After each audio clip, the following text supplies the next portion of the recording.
All right, guys, welcome back into another episode of the Show Baseball Podcast presented by Beyond the Monster. I am your host, Andrew Parker, and today's episode, I have Darien Smith on, and it's actually we're dipping into the San Francisco Giants organization. Darien came off of a Pitcher of the Week award a couple weeks ago, and he has been doing so well in his first full pro season. Obviously, he was a undrafted free agent signing last year.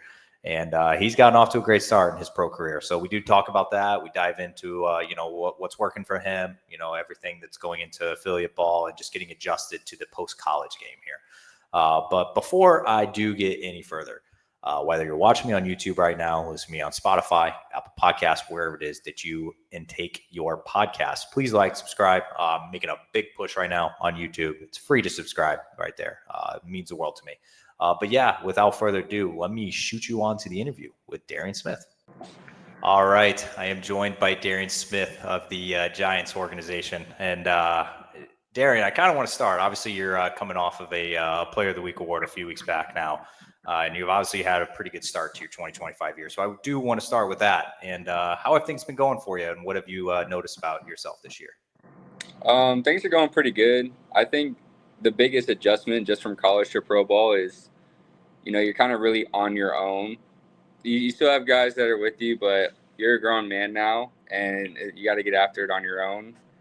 And I think that's something that I've really enjoyed is like being able to do my own thing and like have my set routine and still like be with the guys and stuff. But I've always enjoyed having my own routine, and I think that really helps in pro ball as well. Has your early season success surprised you at all? I mean, obviously, I know that you wanted to start off your pro career probably on the best note as possible, like everybody else does. But have you shocked yourself at all with how you've come out of the gates? Yes and no. Going into pro ball, obviously, like first year, you're kind of like, man, like I wonder how different it's going to be and all that stuff. But my last few years of college, I really figured some things out, and I got a lot of innings under my belt, man. So I really feel like at the level, it's pretty similar, and as long as you're just attacking and filling up the zone, no matter what, I feel like you're going to be successful. And I think that's something that I do pretty well, and that's obviously shown, my first month of professional baseball, and I hope to continue that success at least. So I don't want to assume anything, but I see you're from Florida, and I would assume you would consider yourself an East Coast guy. Am I wrong? Yeah. Okay, so now you're on the opposite coast this year. You're out in California, and have you? I don't want to say culture shock because I feel like coast to coast. I mean, there are a lot of things different, but have you? How has been life adjusting to the opposite coast? I will say that has probably been the biggest adjustment of pro ball for me is just where I'm at. I mean, before this year, I'd never even been to California, never been to Arizona. So those were definitely two big adjustments, but it was also very cool. Like the landscape is just so different. There's mountains here, but then there's a beach like 30 minutes away. Whereas in Florida, like I'm 15 minutes from the beach, but there is no mountains. Like it's palm trees. You know what I mean? So that's definitely the biggest thing. But I also get flashbacks of home as well. Like it's hot, the weather's nice all the time. I mean, I don't know. I love it, and it's different at the same time. I feel like this might be an easy question for you, but do you prefer a Florida summer or California summer so far? So far, every summer I had in Florida, I was on the boat. You know what I mean? Now my summers here is work and staying to it. So I'd probably prefer a California summer, honestly. Okay. Yeah, it's probably a little less humid, I would assume, out there and everything. But Yeah. Florida, man, I love. I'm a big Florida guy. I'm not from Florida, so I'm not biased. But I don't know, man, can't really beat Florida. Yeah, it's hard to beat, man. It's hard. Well, so obviously, you kind of talked about, your start to your year, and you kind of talked about some of the things that, affiliate ball is very different from college ball. But for yourself, obviously, I kind of asked you a little bit about, how your start went and how you became, getting that recognition for minor league baseball. But Is minor league baseball everything you thought it would be? Are there any things that you've noticed that it's a little different? Like, I guess, can you kind of talk about the experience of, I guess, affiliate ball so far for yourself? I would say it's definitely everything I thought it would be. I mean, for me, I came from a smaller school, so I didn't really get to play in front of like big crowds and like have firework nights on Friday nights and stuff like that. So that part for me has been very like honestly amazing. Like I love it, and I think that's the part of minor league baseball that is very different for me and has been the part that I'm adjusting to is just there's actually fans showing up to the games and like cheering you on and like wanting you to like we have the beer batter. Once somebody strikes out the beer batter, the place goes crazy and like that's just it's a great time. Like it I don't know, I love it. So I think that's the one thing that is just the environment is way different and that's what's lived up to the expectation as well, you know? Yeah, and you had kind of mentioned as well. You obviously you weren't playing necessarily in front of like the large crowds and things like that in college. And is that been something? Obviously going to smaller schools than the SEC guys, the ACC guys, Yeah. Big 12, all that. Like, is that something that you kind of like carry like a little chip on your shoulder of being like, I wasn't the first round pick or even the 10th round pick, or I didn't go to the LSU's, that is that something you carry with you? Um yeah, yes and no. Like I would say everybody's here for a reason, you know.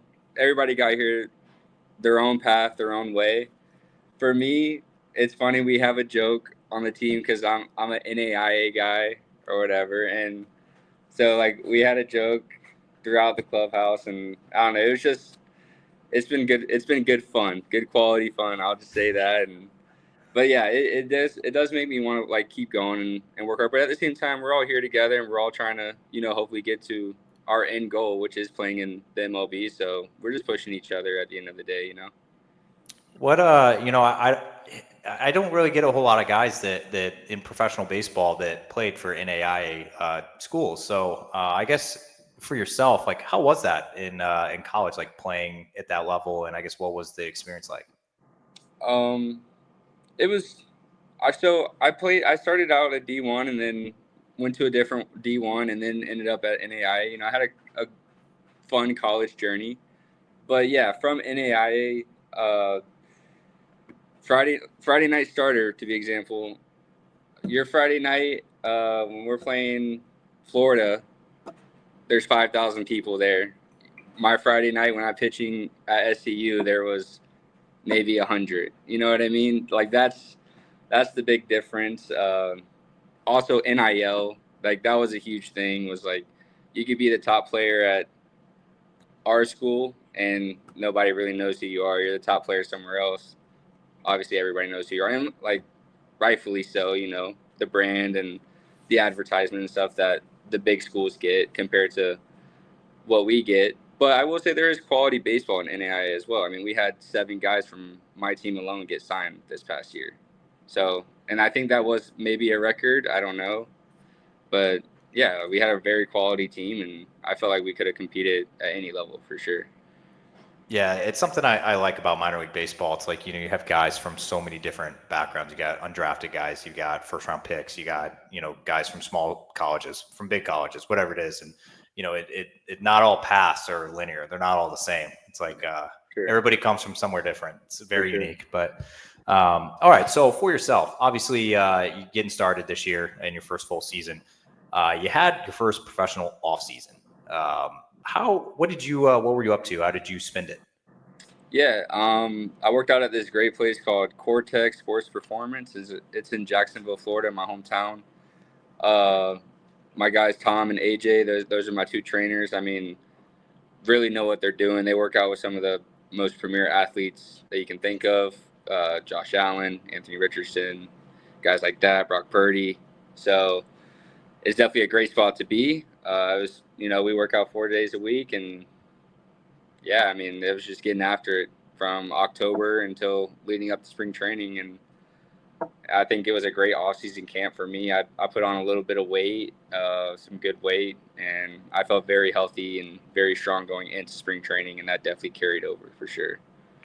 How hands-on has the organization been for you? Obviously I talk to guys from a lot of different orgs, and they'll go into an off season and be like, okay, well, my team wants me to be on a velo program, or they want me to try adding like the sweeper in, or whatever it is. Like, Yeah. what was their I guess involvement with your off season? Like, how did that look?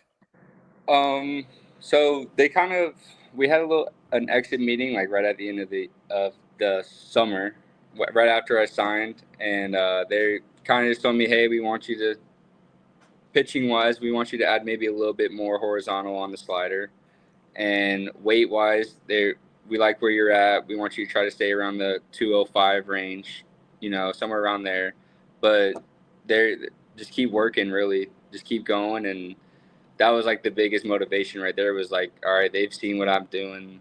They're happy. There's a reason I'm here, that they brought me here. So now I gotta like live up to my standard and do what I need to do. You know what I mean? Yeah, I've also heard some crazy stories from some guys before that are pretty new to pro ball, that their pitch mix and their arsenal look very different than what they do a year later in professional ball. Is yours pretty much still the same, like, or do you have a lot of changes? No, I would say mine's definitely still the same. I mean, I've shown I've shown that I can throw, 5 pitches for strikes, and I can move the ball around really well. And I think that's something that the organization likes about me a lot. I'm not going to blow you away with 100 miles per hour, but I can spot up and I can move the ball really well. And I think that as long as I add a little bit more velo throughout the years, I think eventually that will help me out a lot. All right, and yeah, that kind of leads me into obviously your first spring training this past just a couple months ago, and it was the very first time, and I love spring training because it is the only time of the year every single player in the organization is at one site throughout the year. So I always find it fascinating that you're surrounded by low A, high A, double A, maybe not as much triple A and big league guys with you being new, but. What was your experience like? Did you get the chance to maybe talk to some of the guys in affiliate ball that were a little ahead of you, or like, I guess, what your experience like? Yeah, for sure. So the locker room I was in was mostly double A and triple A guys.